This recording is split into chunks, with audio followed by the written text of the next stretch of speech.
Magandang hapon. Tara, igagala ko kayo ngayon dito sa Toronto. Pupuntahan natin ang Gotherham Building. Malapit lang naman yan sa work ko, kaya kunting lakad-lakad lang at makakarating din tayo doon. Samahan niyo ako hanggang sa dulo. At dyan nga tatawid ako doon sa may Tim Hortons doon.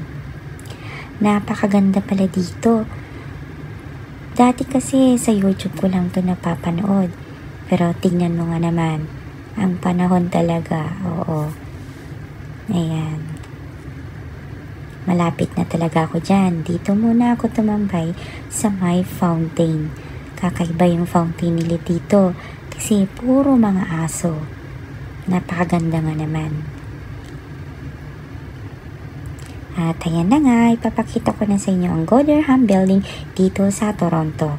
Isa ito sa sikat na pinupuntahan ng mga tao. Hanggang sa susunod muli, thank you for watching!